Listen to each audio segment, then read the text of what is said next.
We know the West as the West looks at itself. We study the East the way the West studies the East. We do not even know if the world would look different if we looked at it our way. So it's high time we threw away our colonial lenses and we got our own Indic lenses, which will help us to be more holistic and dharmic.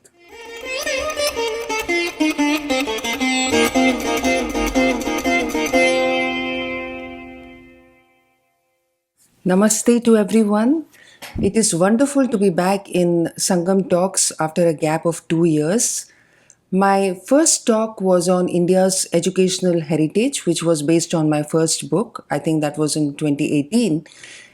That talk got very good traction, and I was inundated with emails that are continuing till this day. Many of them went on to purchase my book and gift it to others. I would like to thank all of them. And I often hear from students who watched my first Sangam talk in their classroom. The teachers played it for them, and that makes me so happy that history classes have become so innovative that they're also looking at videos from outside the classroom. I would also like to congratulate Rahul Diwan, the man behind Sangam Talks, and his entire team, as well as the donors who are supporting Sangam Talks, which have become the dharmic version of TED Talks. So today I am going to revisit the topic of India's educational heritage. My new book on the subject has just got released, so I think it's a good time to talk about it. India has one of the oldest, the most ancient tradition of formal, disciplined teaching and learning. The whole institutionalization of education that we have today, of going to school, then college, specializing in a subject of our choice, this system actually evolved in ancient India. Let us recognize that. It was so institutionalized that there were rites of passage to mark the different milestones of education. So we had Vidyarambha, Upanayana, Samavartana, long before the Western world got its graduation and convocation ceremonies. The Vidyarambha is a ceremony where a child learns to write for the first time. So typically, the child would trace the alphabets on a plate of rice. That's how it was done. It was also called Akshara Abhyasa. So, and in Bengal, there was a ceremony called Hate Khodi, and that's what you are seeing in the picture here. So, Hate Khodi is performed during Saraswati Puja, where the child learns to write the alphabet for the first time. Usually, it is Om or Ka or some such thing. And it is a very important day for Hindus when their children learn to write for the first time. Or we could say they learn the alphabet for the first time. Writing came much later. Another beautiful ceremony is the Upanayana, in which a child is initiated into higher learning. So it's an elaborate ceremony, and you can see a picture here. And it signifies that the child will enter the brahmacharya phase of life, which will be dedicated to studying under an acharya or a guru.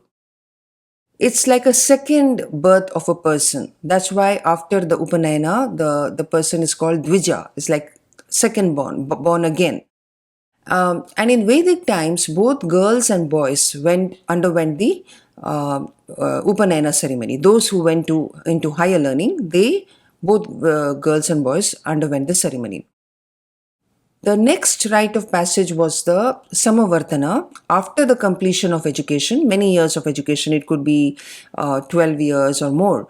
So after the completion of education under a guru, it was something like a graduation ceremony called Samavartana. That is not being done nowadays, but it was a very meaningful ceremony. Many of you who read my first book want to know what is there in my second book. Is it more expanded, or should you be reading the books in sequence?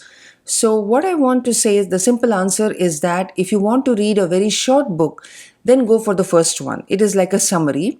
And if you want more details, you want more data points on the knowledge revolution that was unleashed by India, then buy the second one. Also, it has many references, more than 200 references.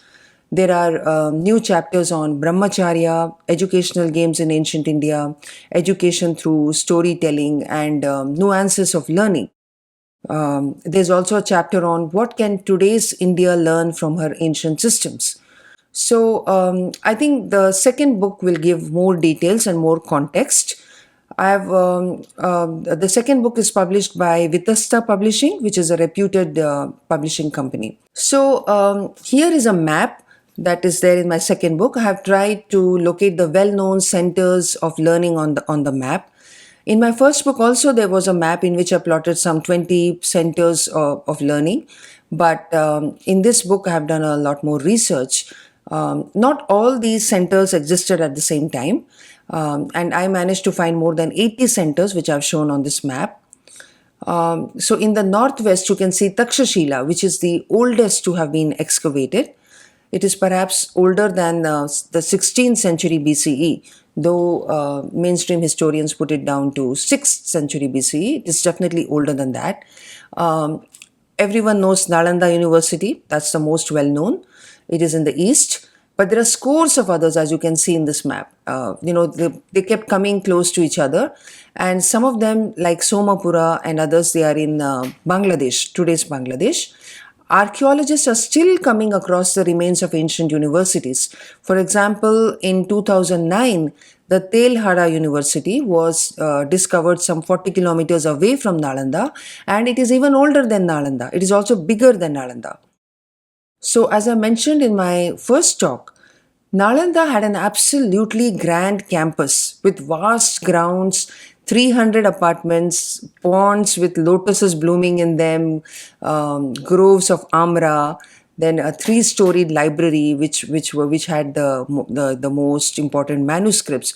So the experience of studying in Nalanda was absolutely unforgettable for students, and we have records of that by the Chinese students especially. So the admission test to enter Nalanda was very difficult, and only 20% of the students managed to make it through those tests. Vikramshila was another university, beautiful university, and it was surrounded by a wall all around which was decorated with art. And on the right of the main entrance, there was said to be a portrait of Nagarjuna, the very well-known scholar. And on the left, there was a portrait of the Buddhist master, Atisa. Then in central India, there was Ujjaini, which was very well known for mathematics and astronomy. The prime meridian or the 0-degree longitude passed through Ujjain. It is only in the colonial period that Greenwich became the prime meridian. Then in Gujarat, there was Vallabhi University, which was famous for economics and public administration. Students who graduated from there were able to get good jobs in administration. So it is interesting that we have IIM Ahmedabad today, even today in Gujarat. So there seems to be some kind of a continuity there. And in the south, you can see a cluster of institutions like Kanchipuram, Ennairam, Sringeri, Talagunda, Thrissur, so many of them. Even in those times, the students and teachers traveled to the institutions of their choice.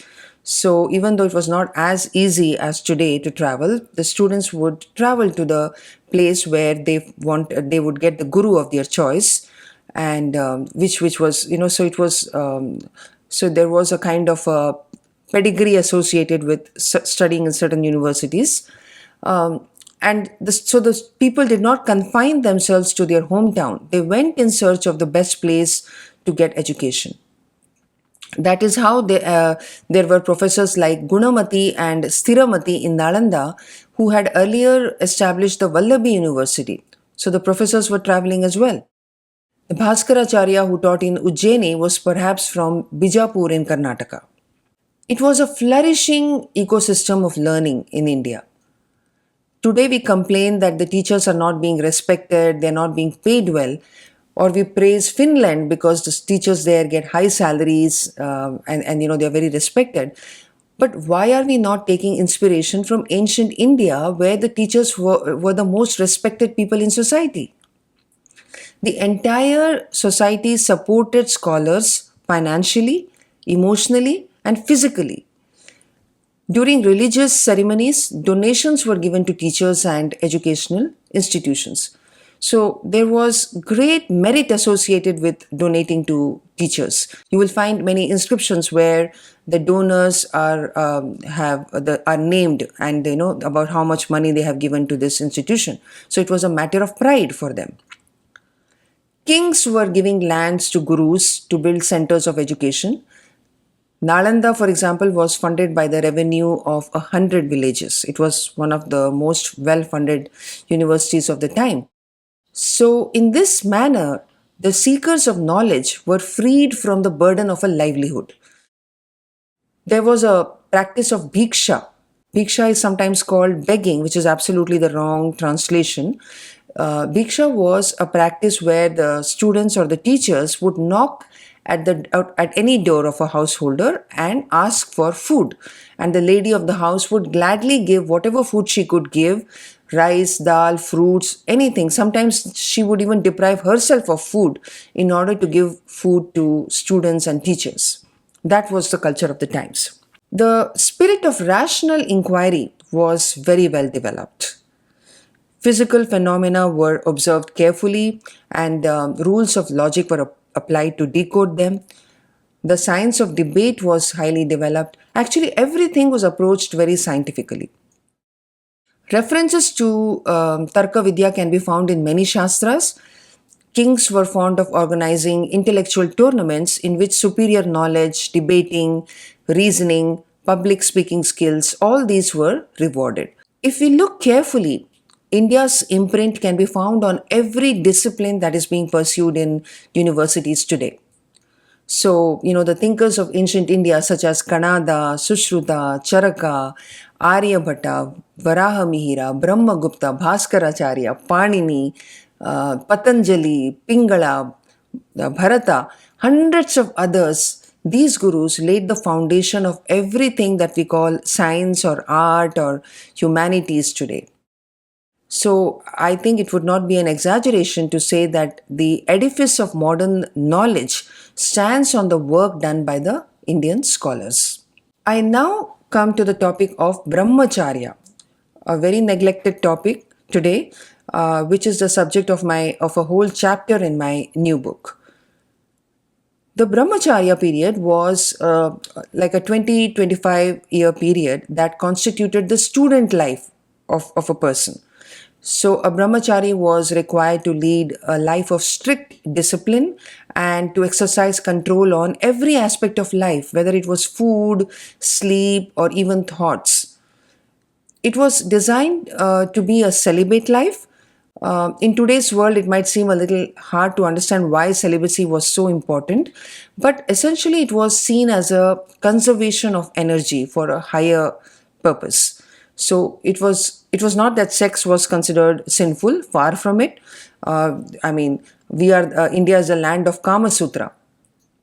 But the period of studenthood was considered most unsuitable for giving in to pleasures, because this was a time when self control had to be cultivated and perfected. And let me tell you, they did have a lot of fun too. The students, though it was a strict, disciplined life, there was also room for fun and enjoyment. Most of the students carried happy memories of their student life. But it was a time to understand, to internalize some of the essential aspects of Ashtanga Yoga, such as Yama, which is restraint, Niyama, which is considered as positive duties towards oneself, like Shocha, Tapas, Swadhyaya, and so on.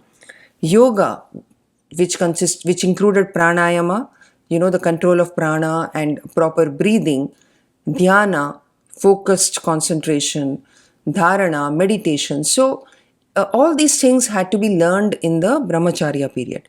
So, imagine an education which gave the tools that are needed to cross this sea of life.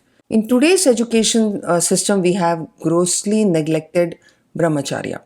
If we look at the problems troubling our society, corruption, voter fraud, tax fraud, domestic violence, alcoholism, substance abuse, I think it can be linked to the absence of brahmacharya. Not to forget sexual violence, which is linked to male attitudes towards females. stress and depression, which have become very common. So, the Brahmacharya period helped to build character, honesty, respect for women, resilience in the face of crisis, patience, and balance. We should not have thrown it out in the name of modernity. I would now like to highlight the importance of memory training in ancient India. It was a key aspect of learning, and without it, you could not be a good student. There is no way you could have got into Nalanda or any of the famous universities of the time if you didn't have a good memory. So, memory was a very important attribute. Today, we tend to be very dismissive about memory and we associate it with rote learning. But I think we are doing wrong there. There is actually a superior learning curve when memory is enhanced. This was very well understood by our gurus. It helps to join the dots. I Ching has actually written, I Ching was a Chinese student who studied in India, and he has written about the extraordinary memory and intellectual capacity of the Brahmanas. There is also the famous doctoral research carried out by James Hartzell in recent times, in which he found a marked cognitive improvement in the brains of those who did Sanskrit chanting. So, the Sanskrit effect, as it is called. The the oral tradition of the Vedas are that the mantras are chanted in 11 different ways. So it was understood that human memory is not linear. Okay, so you had to learn in different ways in order to remember something very well throughout your life. So there were different ways of chanting and learning. For example, they for the Vedas, they have the Samhita Patha, the Pada Patha, the Krama Patha, and so on, and which ultimately concludes in the Ghana Patha. That helped the students to develop formidable memories. It was not all dry education in India. Storytelling was used very effectively. After all, India is a land of, is a civilization that has understood the power of storytelling.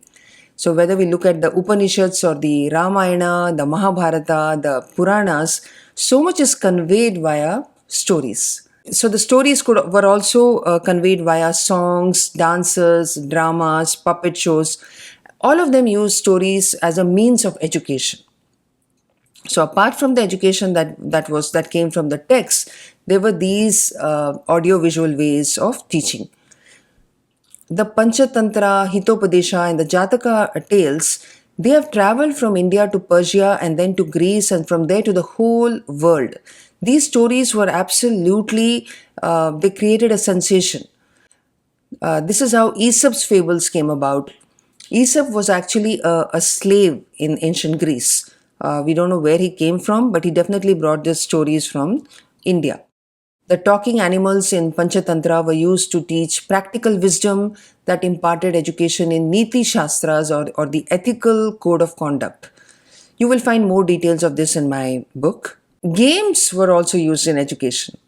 For example, the game of snakes and ladders were used to teach values to children. Today, it's of course just numbers, on the board with snakes and ladders. But in ancient times, it was called by names like Moksha Patha and Gyan Chaupar.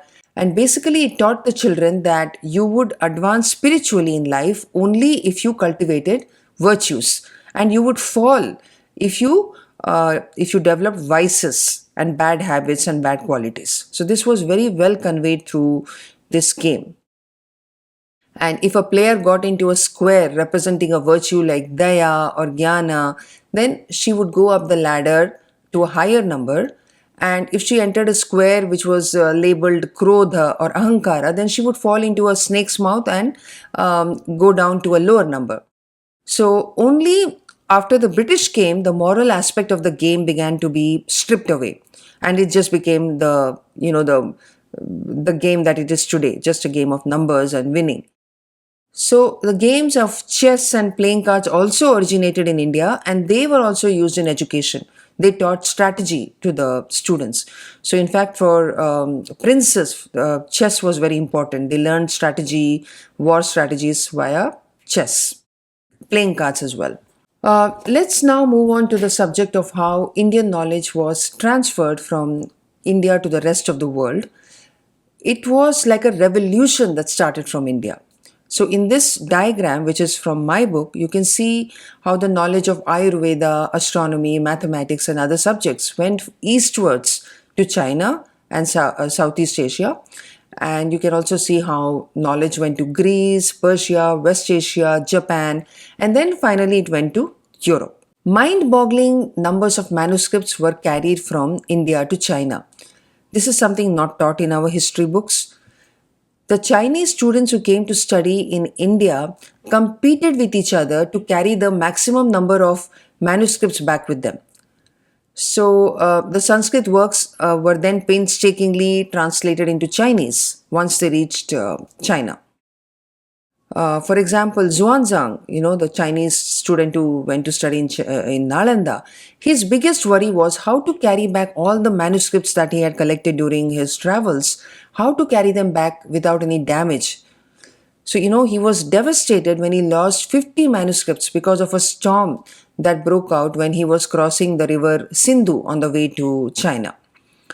And in fact, he had to stop at many places on the way because he was waiting for someone to go and get new manuscripts from India. And he wanted to wait in some place midway until those new manuscripts came to replace the ones that he had lost. It is not just the Buddhist texts that the Chinese were interested in. They also took books on science and math, which were in high demand. In fact, the Indian books on math and science, they were called Brahman books by the Chinese. It was not just that the Chinese students came to India, there were many Indians who went to China, many Indian scholars who were incentivized to go to China. And they would be invited to go there and translate the Sanskrit texts to help the Chinese scholars in translation. That is how Kashmir supplied many scholars. But different states of India supplied scholars to China. And they would be received with great fanfare by the Chinese emperor. There would be a delegation out going there with music to go and receive these Indian scholars. So this is a picture showing Xuanzang and his staff translating the Sanskrit texts. It was a dream come true for Xuanzang when Emperor Taizong decided to support the translation project. After Xuanzang returned from China, Emperor Taizong decided to support his translation project by giving him a staff consisting of stenographers, monks, grammar experts, copyists, and so on. And that is how Xuanzang spent the next 20 years after he went back to China translating. He translated more than 74 works out of the 657 texts that he carried from India. Just think about it. Now, let's look at how Indian knowledge went to Greece. Pythagoras forms an important connection between India and Greece because in those days the yogis were called gymnosophists by the Greeks. Lucius Apuleius in the 2nd century said that the preeminent race called gymnosophists had given Pythagoras the greater part of his knowledge. The fact that Pythagoras either traveled to India or he got exposed to Indian thought in Egypt or some other country close to India has been noticed by many scholars like Apuleius, Eusebius, Apollonius, Philostratus, and so on. And it is also evident that the Greek philosopher Democritus took up scientific concepts that were articulated by Rishi Kanada. There is a lot of similarity in what Kanada wrote and what Democritus wrote. Now, Hippocrates was a student of Democritus. Hippocrates, who is considered the father of Western medicine. That is why William Wilson Hunter, he said that the Brahmanas learned nothing from the Greeks but taught them much. He said that. So the trade routes to which the products from India reached the rest of the world were also the routes through which knowledge and manuscripts, all these things were traveling. So it was not just trade that was conducted on these routes, knowledge was also transferred along these routes. In Alexandria, there was a famous library which played a major role in transmitting texts from the east to the west. The port of Alexandria was one of the largest in the Mediterranean coast, and it was an important hub for trade in products like spices, cotton, and luxury goods. And you know that these things were in great demand from India. Many of these products were from India.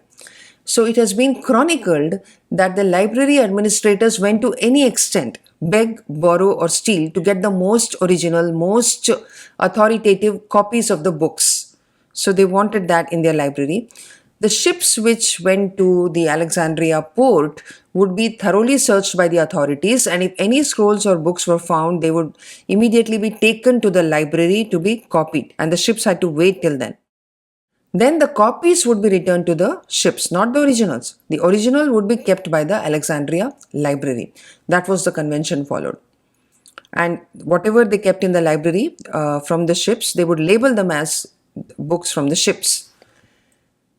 Now, famous Greek thinkers such as Euclid, Archimedes, Eratosthenes, Herophilus, Erasistratus, Hipparchus, Edicea, Pappus, Theon, Hypatia, and Aristarchus of Samos, they all are said to have used the resources of the Alexandria library.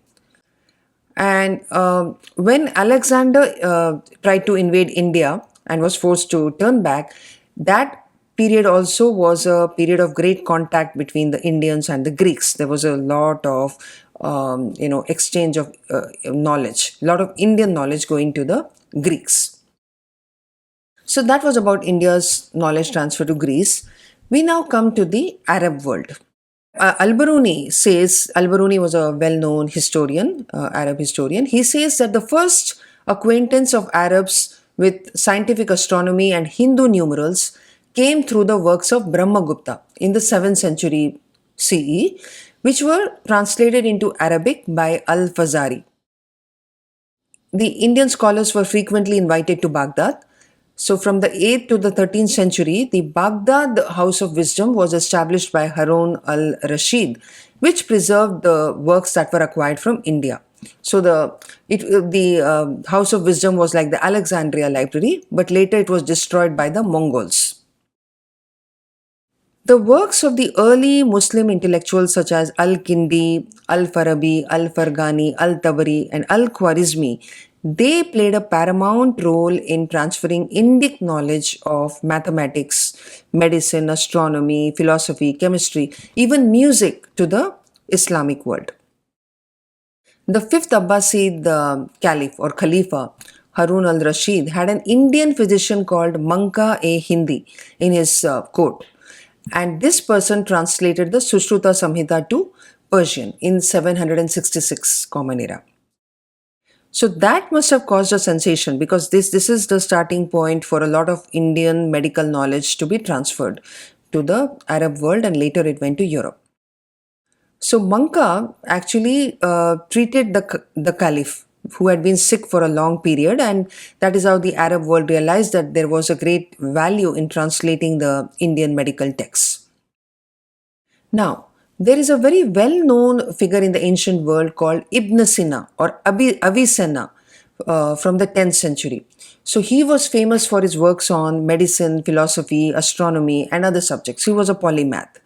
But Avicenna seems to have drunk deep from the knowledge of India. He wrote an encyclopedia on medicine in which he named Charaka, and he referred to Ayurvedic medicines like Triphala and various other herbs.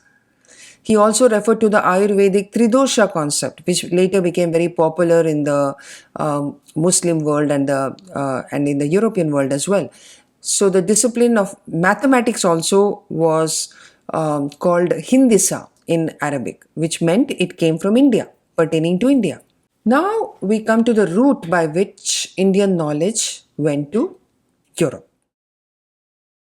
Until the 11th century, the Christian world in Europe was quite uninterested in the discoveries that were being made by its Islamic neighbors. So they had not yet developed any interest in it. But soon enough, the translation fever gripped Europe as well. So with the Christian conquest of the Muslim cities like Toledo and Saragossa in Spain, that is when the translation started. So, in the 12th and 13th centuries, there was a Toledo school of translators in Spain, which produced a prolific output. They employed many scholars to translate the major Arabic works into Latin. So, these translators worked day and night and produced a huge output, and they helped to transfer a substantial amount of ancient Indian knowledge to Europe.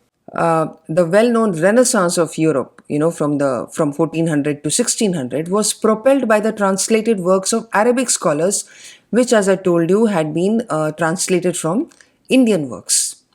This was acknowledged by the Arabic scholars themselves without any shame, without any embarrassment. So these kind of knowledge transfers continued with even greater intensity during the colonial period. From the 14th century onwards, when there was no longer any middleman, there were no Arab intellectuals who were playing the role of middlemen. So the colonizers found a way to India, and that is how it became a direct connection with India. The contents of hundreds of Indian books, they directly made their way to monographs and books of Europe. It was as if a flood of Indic thought had been unleashed into Europe. So the Portuguese, the Dutch, French, and British, all of them collected large numbers of manuscripts. You will find more details of this in my new book. We must also look at the global impact of Sanskrit grammar. Professor Subhash Kak has rightly pointed out that Panini's grammar remains one of the greatest achievements of human intellect. It describes the grammar of the Sanskrit language by a system of 4,000 algebraic rules, a feat that has not been equaled by any other language until this day. You will realize that if you study Ashtadhyayi, you will be spellbound. Only after the Western world understood Panini's work did language begin to be explored in a scientific manner. And according to Bloomfield, scholars learned to describe a language in terms of its own structure. So today, the high level computer languages that we use, they owe a debt to Sanskrit grammar, because it was very difficult to use low level languages like machine code and assembly. Computer scientists had to construct artificial languages capable of creating high level logic for programming. Now we come to the saddest part of our history, the destruction of Indian universities by the Islamic invaders, which is often brushed under the carpet. Mindless violence was unleashed on the foremost universities of the time: Nalanda, Vikramshila, Odantapuri, scores of others. This picture that you are seeing is from Hutchinson's book, Story of Nations, and it shows Bakhtiar Khilji on his horse in a university which he has just destroyed, and you can see dead bodies of scholars all around. Imagine professors and students just lying dead all around. Someone has brought a manuscript to show him, and he's unable to make any sense of it. It is a heart-wrenching picture. This scene was described by Minhaj-e-Siraj, the principal historian of the Delhi Sultans, in Tabaqat-e-Nasiri, and he said thousands of Brahmins with shaven heads were slaughtered. Later, Bakhtiar Khilji met his end in Assam. He was killed. But of course, the damage that he did could not be reversed. In subsequent years, as Muslim rule spread and consolidated in different parts of India, many more universities were destroyed, like Jagaddala, Somapura, Vallabhi, Kashmir, and others. As the news spread, scholars abandoned their colleges even before the Muslim invaders appeared. In Banaras, when several hundreds of temples were destroyed by Qutbuddin Aibak in the 12th century, many learned Brahmins who taught there, they just had to flee to southern India along with their families, carrying whatever manuscripts they could. Some of the scholars who escaped from Vikramshila, such as Sakya Sribhadra and Vibhuti Chandra, made their way to Tibet. Tibet had already become a center of higher learning because India was supplying scholars to them. So these people who wanted to escape the marauders, these scholars, they fled to Tibet. And that is how, the records maintained by the Buddhist monks at Tibet, they give accounts of the destruction of the Indian universities. Al-Biruni, the 11th century chronicler who recorded how Mahmud Ghaznavi's invasions had caused Hindus to scatter like atoms of dust. He also said that Hindu sciences had receded to areas where our hands have not reached them, like Kashmir, Varanasi, and South India. So you can see the widespread mayhem and destruction caused at this time. In the succeeding centuries, even those areas came under the Islamic rule, the ones which were spared in the earlier times. During the Sultanate period, there was a systematic stamping out of Hindu learning and accompanying destruction of manuscripts all over northern and central India. For example, when Firoz Shah Tughlaq in the 14th century, he defeated the Hindus of Kohana, he ordered that their scriptures be seized and burned. That was a very standard thing to do. Despite attempts by scholars to regroup in distant locations and even to rebuild some of the destroyed universities, the old glory of Indic educational systems could not be restored, obviously. Imagine if you're destroying a whole university, killing the scholars, how can the same grandeur come back? As various Muslim dynasties got entrenched within India, education with the aim of imparting Islamic teachings became the norm. So, newly established maktabs and madrasas attached to mosques began to impart training in Islamic traditions. So, the absence of science education that was noted by the British in a later era can be linked to the Muslim invasions of India. The Sanskrit works of scientists and mathematicians of earlier periods began to be forgotten in their very land of origin. Meanwhile, the Arabic and Latin translations, which were going on with great fervor, they became the basis of science, math, and technology in Europe. During the reign of the Mughal Emperor Akbar in the 16th century, Sanskrit received some amount of royal patronage since Akbar was interested in harmonizing the relationships between his Muslim and Hindu subjects. So there was some reprieve. The first Sanskrit Persian dictionary was compiled during Akbar's reign. Many works were produced in Sanskrit, Hindi, and regional languages such as Bengali and Marathi. It was the age of Tulsidas and Rahim. After Akbar's reign, during the reign of Jahangir and Shah Jahan, at a superficial level, there was some encouragement of literature in Sanskrit and regional languages. It was at a superficial level. There was always a substratum of violent oppression of Hindus. For example, in 1633, Shah Jahan came to know about an attempt by the Hindus in Banaras to rebuild the temples which were destroyed earlier by Muslims. And he ordered that all the half-built temples must be demolished right away. So about 76 temples were then demolished in Banaras, which we know was a very important center, a hub of education.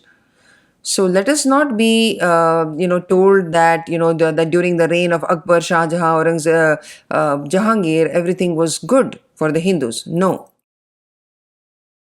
Aurangzeb, the son of Shah Jahan, took the oppression of Hindus to an entirely new level. He was an Islamic fanatic and he persecuted Hindus. He built new maktabs and madrasas on the ruins of the demolished temples.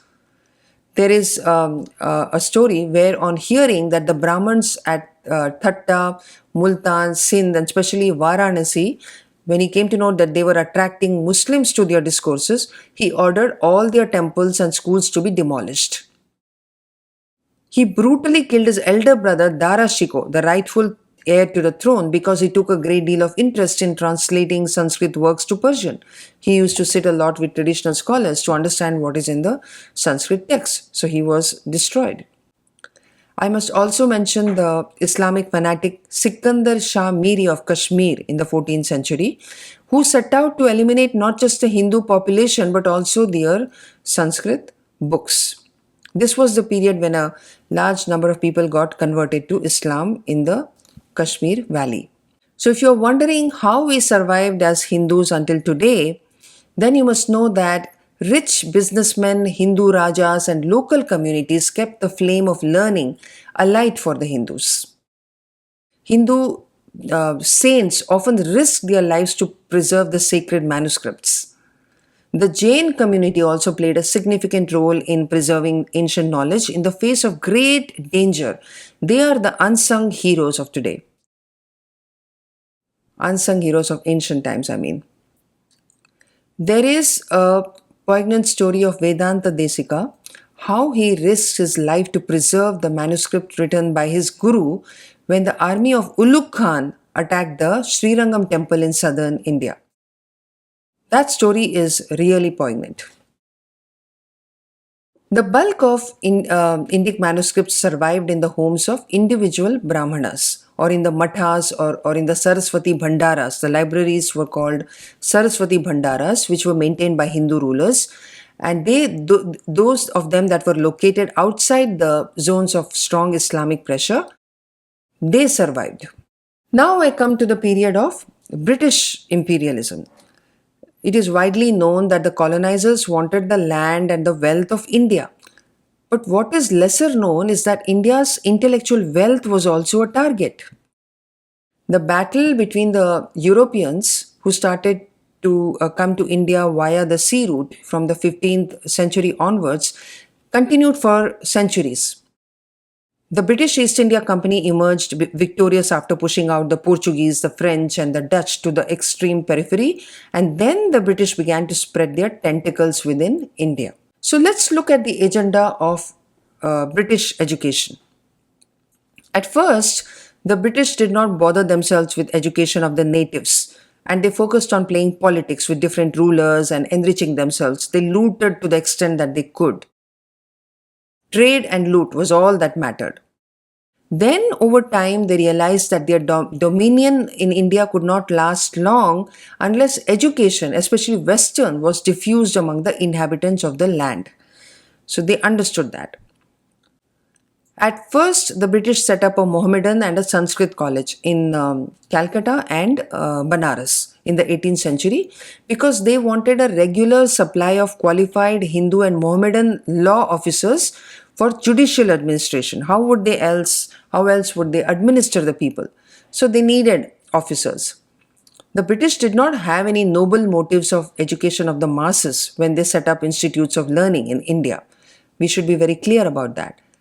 Remember, these are the same people who imposed serious punishment on black slaves in America if they ever found them assembling for the purpose of education. So, in the case of India, they realized it is not possible to control this mass of people unless their existing education system was dismantled. They realized the importance of imposing the English language.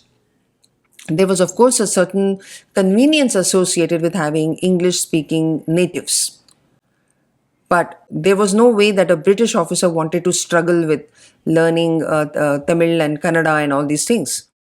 So, there was actually a debate that went on for 15 years between the Orientalists and the Anglicists on whether English should become the language of instruction in the government funded schools. The Orientalists argued that government funds should be used to support colleges for the teaching of Arabic and Sanskrit.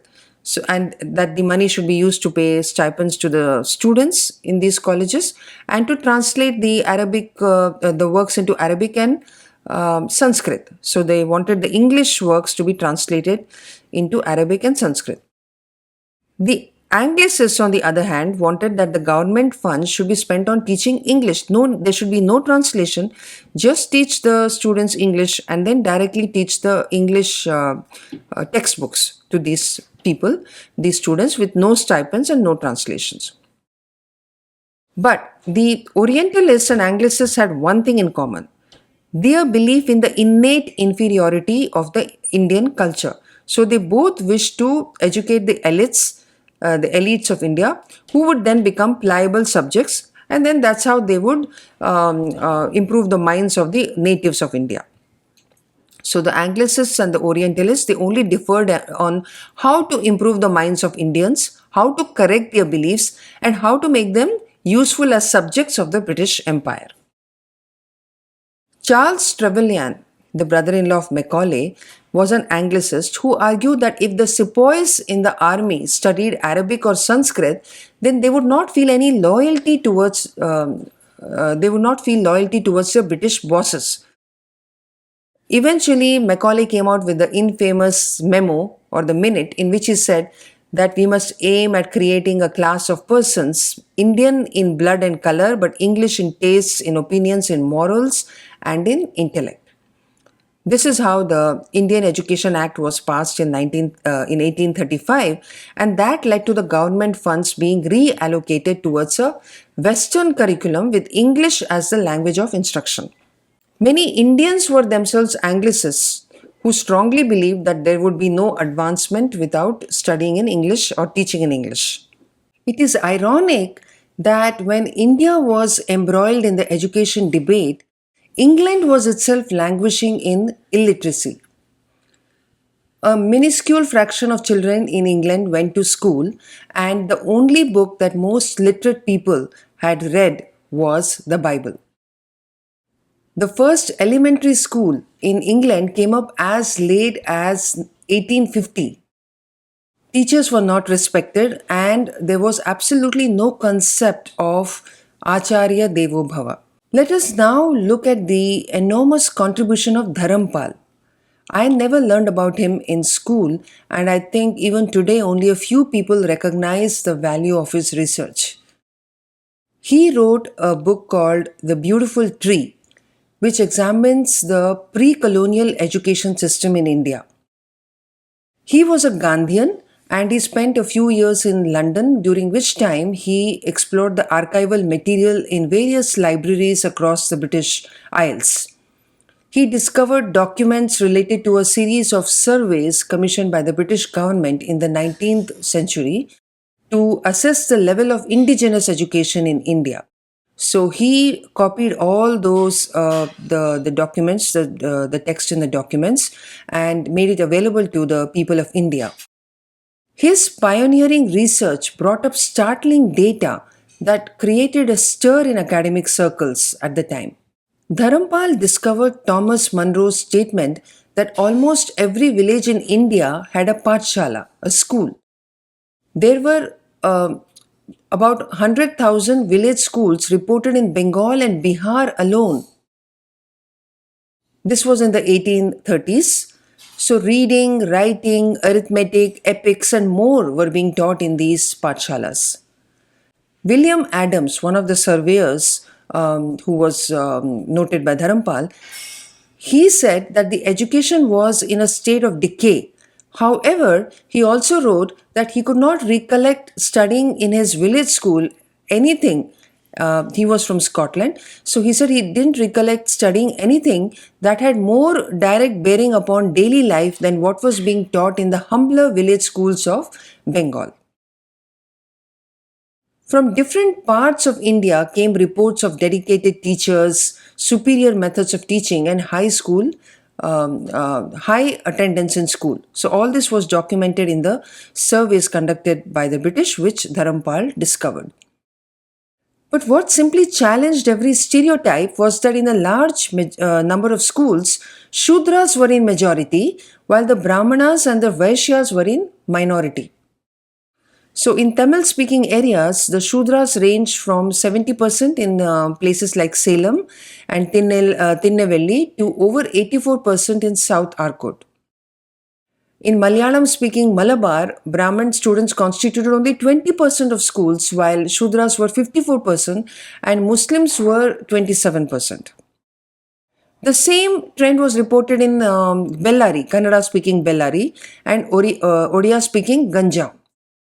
Only in Telugu-speaking districts did the Dvija caste form the majority of students. Now, some of the collectors who gave data to the survey, they spoke about poor Brahmanas who taught children with no expectation of compensation. They just taught because it was a duty to teach. So this has been mentioned. Basically, the surveys revealed that even after all the damage done to the universities during the Muslim rule, the primary schooling in India was still functioning. It was still intact when the British took over. It was in decay, but it was functioning. There are many examples of innovation in the pre colonial period that actually caught the attention of Christian missionaries. So, the Christian missionaries in their reports have spoken about what they observed in the village schools. So, for example, there was Reverend Robertson who noticed a very innovative way of conducting examinations in Bardhaman in Bengal. He found that once a month, the students of higher classes from different schools, they were all herded together and they brought to one place. The top student of one school asked a question to the top student of another school. And if he could not answer, then it was passed down to the second student. And if he could not answer, it was passed down to the third student, and so on. So, in this manner, the children could put questions to their counterparts in other schools. Robertson has recorded that all the children enjoyed this examination so much that it did not even feel like an examination. He also noticed that the Brahmin children and the Shudra children, they were sitting together, and sometimes the Brahmin children were scoring lesser than the Shudra children. Another record we have is from Reverend Andrew Bell, a Christian missionary who was traveling in Madras Presidency. He was very impressed to find that in the rural schools, they would put a heap of sand outside the schools. And on that sand, the children would trace the alphabets, and that is how they learned the alphabets. So he was astonished that even without blackboards and chalks, the children were becoming literate at such a low cost. In contrast, the British were complaining that there were no blackboards and chalk, which was keeping their country illiterate. Also, Mr. Bell saw that the older children in the Madras schools were teaching the younger children when the teacher was not around. There was no noise, they were quietly learning from each other. So he liked the system so much that he called it the Madras method and he introduced it in British schools. So it was very successful. After Dr. Bell published his paper on the Madras method, he was in great demand to introduce this to other schools.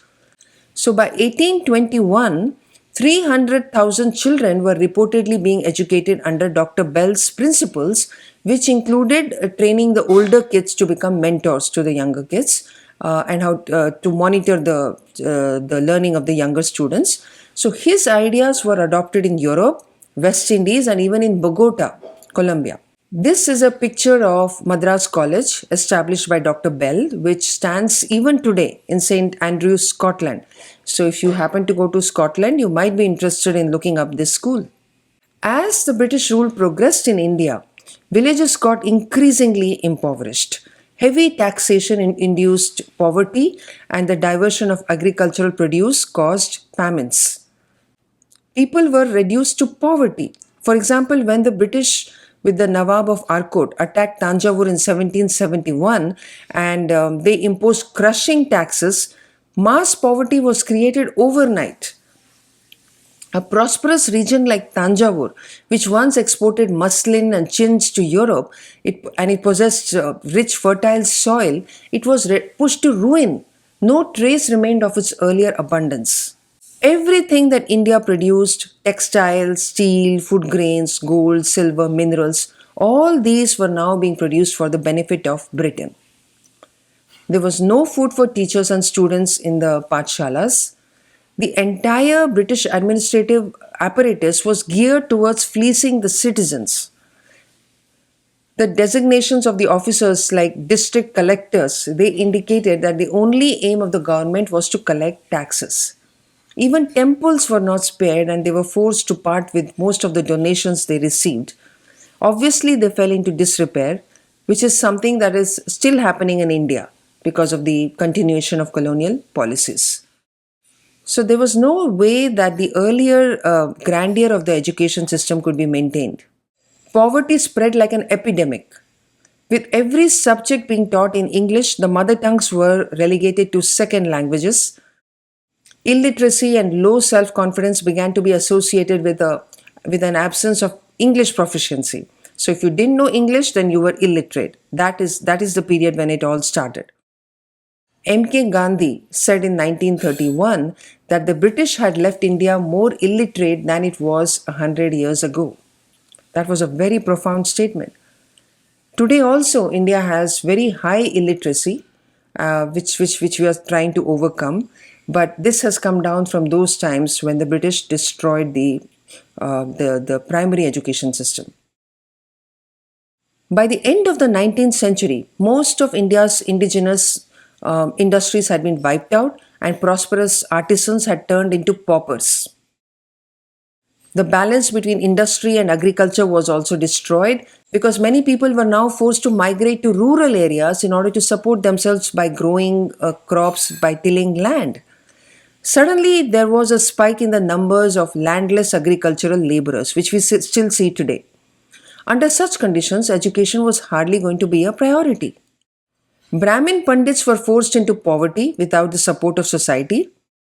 Before the British disrupted the equilibrium of society, the Brahmins were engaged in teaching, performing rituals in temples, and advising kings in matters of administration and various other intellectual or religious roles. The Brahmins were largely respected in society for their dedication to learning and for serving as a repository of Vedic knowledge and traditions. The society was supporting them, but all this changed after the British began to interfere. After the British established the Indian Civil Services in 1858 to govern India, because now they needed the help of civil servants, a time came when they realized it was impossible to administer the provinces without recruiting Indians. There were not enough British officers to do the job. So that is how the Brahmins were selected in the examinations, because they had higher literacy and they were enabled in the English language. So a large number of Brahmins got selected. So suddenly a knowledge of English had become very essential for employment in the government services, also in teaching and in politics. So the Telugu and the Tamil Brahmins had a natural advantage over the non-Brahmins, and that is how the government jobs began to be dominated by them. Suddenly now the Brahmins were put in the role of tax collectors. That is how the resentment started. A new conflict was created between Brahmins and non-Brahmins. As the Brahmanas became indispensable in government bureaucracy, the British bosses also began to feel uneasy, and they began to fear the educated Brahmin as a threat to their supremacy in India. This is on record. In 1879, the collector of Tanjore wrote about the acute Brahmin intellect and how it was a misfortune that the British made such men their masters to a great extent. So, by using the notorious divide and rule strategy, the British succeeded in driving a wedge between the Brahmanas and the non-Brahmanas, especially with their spurious Aryan invasion theory. They also conducted censuses in 1872 and 1881, in which the various surnames of India were put into caste categories. This was for the first time, this was never done before. So, before the census, the social structure was quite fluid. There was mobility among the various jatis, it was not organized so strictly. But the British succeeded in creating rigid caste identities.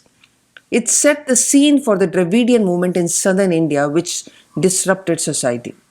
In fact, there are some notable British people who called out the damage done to India's educational heritage. For example, there was A.D. Campbell. He was the district collector of Bellary in Karnataka. He was so moved by the plight of the people he administered that in 1823 he wrote that the degeneration of education was attributable to the transfer of capital of the country from the native government to the Europeans, restricting it by law from employing it even temporarily in India and daily draining it from the land. So he said that.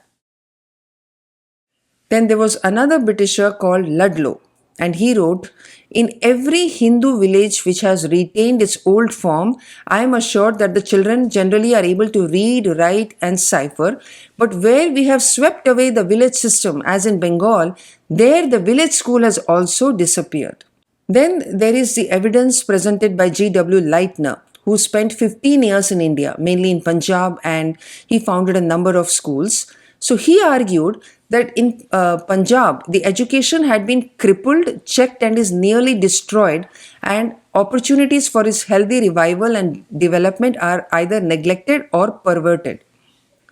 He said that respect for learning had always been the redeeming feature of the East, and Punjab was no different from its attachment.